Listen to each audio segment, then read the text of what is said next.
Brent driving a car with his father in the passenger seat.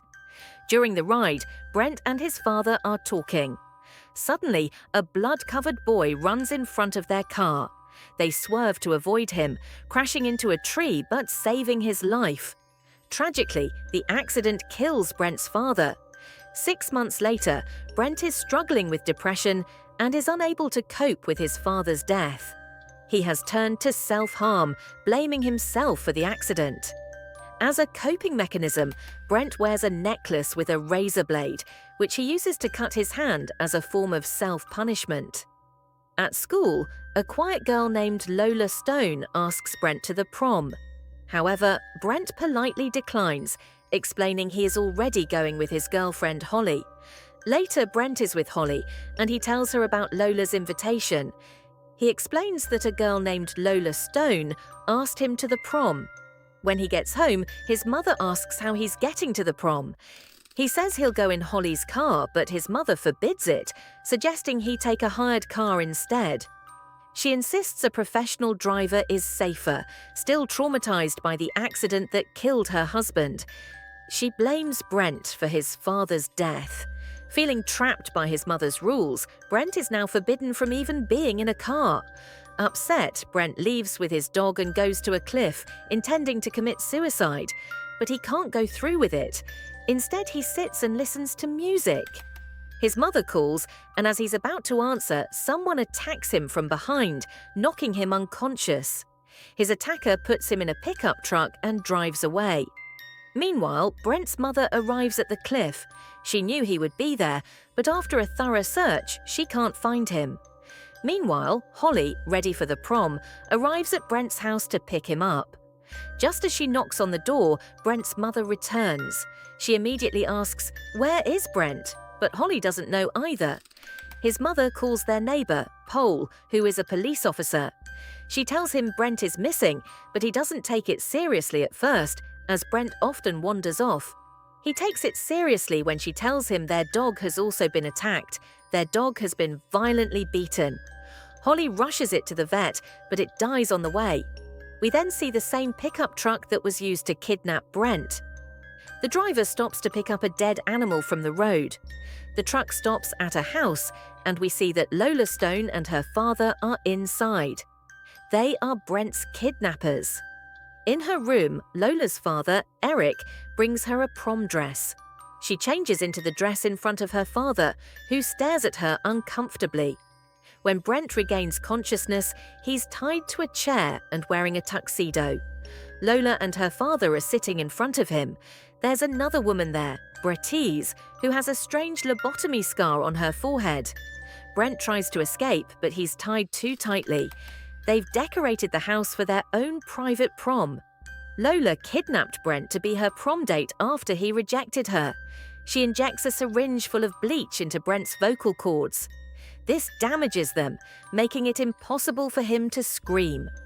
Eric takes photos of Lola and Brent, then another one including Brettise. Lola is clearly uncomfortable with Brettise's presence. They all begin to eat dinner, except for Brettise.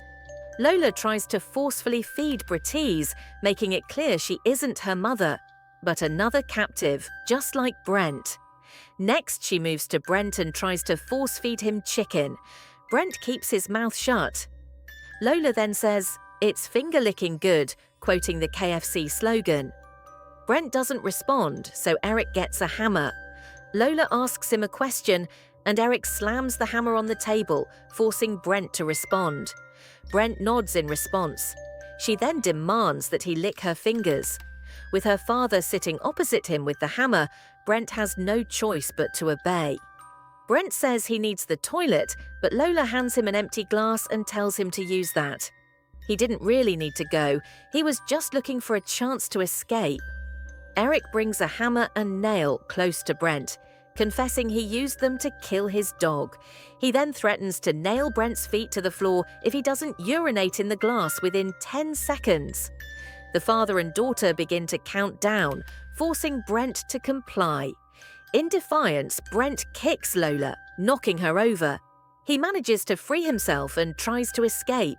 He runs outside and hides under their pickup truck. Eric gets in and starts the engine to find him.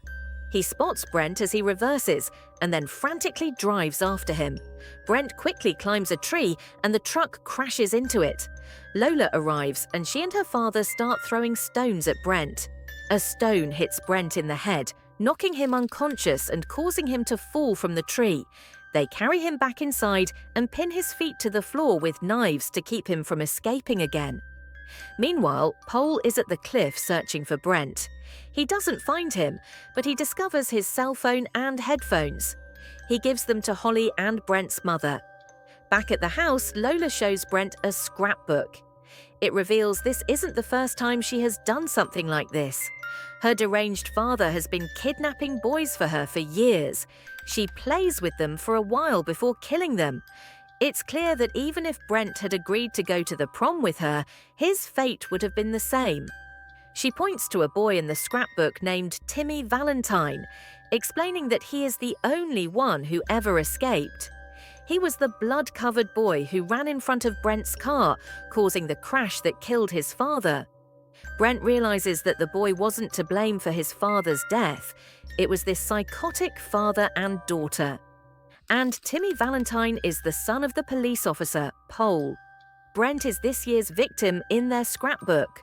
One photo has been taken, but there's a space for another. As Lola begins to carve into Brent's chest, her father looks on approvingly.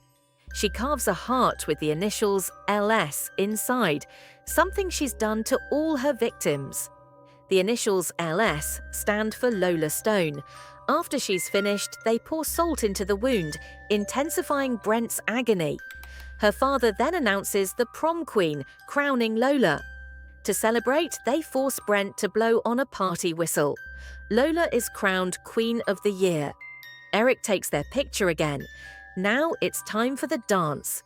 With knives still pinning his feet to the floor, her father throws confetti over them. Unsatisfied with her dance with Brent, she begins dancing with her father instead. "My father is my real prince," she says. They then attend to the dead animal they picked up earlier. They open a trap door in the floor and pour water down. Strange sounds echo from below. Eric gets a drill from his toolbox and gives it to his daughter. She drills a hole into Brent's forehead, the same mark that was on Brettise's. She drills a deep hole into his skull. But they aren't finished with him yet.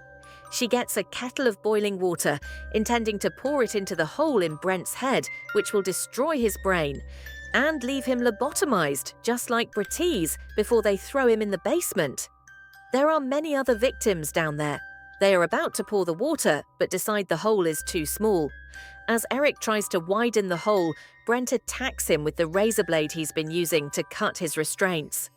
Brent pulls the knives from his feet, kills Eric, and pushes his body into the basement, where other captives begin to devour him. As Brent watches in horror, Lola appears and pushes him into the pit as well. Seeing her father's body, she screams in a rage and shuts the trapdoor. Brent finds a flashlight and turns it on, attracting the other captives. They attack, but he manages to kill them. He sees a large pile of bones in the corner. Upstairs, Lola kills Brettise. Meanwhile, Holly remembers Brent telling her that Lola Stone had asked him to the prom. She tells Pole, who immediately heads for Lola Stone's house. Arriving at Lola's house, Pole looks through a window and sees a large amount of blood on the floor. He breaks down the door and enters. In the basement, Brent hears someone arrive. He makes a noise to get Pole's attention, letting him know where he is. As Pole opens the trapdoor to find him, Lola attacks him from behind, knocking him to the ground. Brent grabs Pole's pistol and fires at her, but she dodges out of the way, and he misses. Lola tells Brent that just as she caused his father's death, she's now going to his house to kill his mother. Then she'll kill Holly. Since she can't drive, she leaves the house on foot. Desperate, Brent forms a plan. He piles up the dead bodies in the pit, using them to climb out. Meanwhile, Holly is also driving to Lola's house, and their paths cross on the road. Seeing Holly, Lola throws the scrapbook onto her car's windshield, forcing Holly to slam on the brakes. Lola gets into the car and attacks Holly, who tries to escape. Just then, Brent arrives in Pole's police car, driving at full speed to stop her. Holly runs out in front of his car, but Brent manages to avoid hitting her. He hits Lola with the car instead. Holly gets in, horrified by Brent's condition. They notice Lola, her bones clearly broken, is still crawling towards them. Brent puts the car in reverse and floors it, running her over and killing her for good. Brent returns home to his mother, and the movie ends.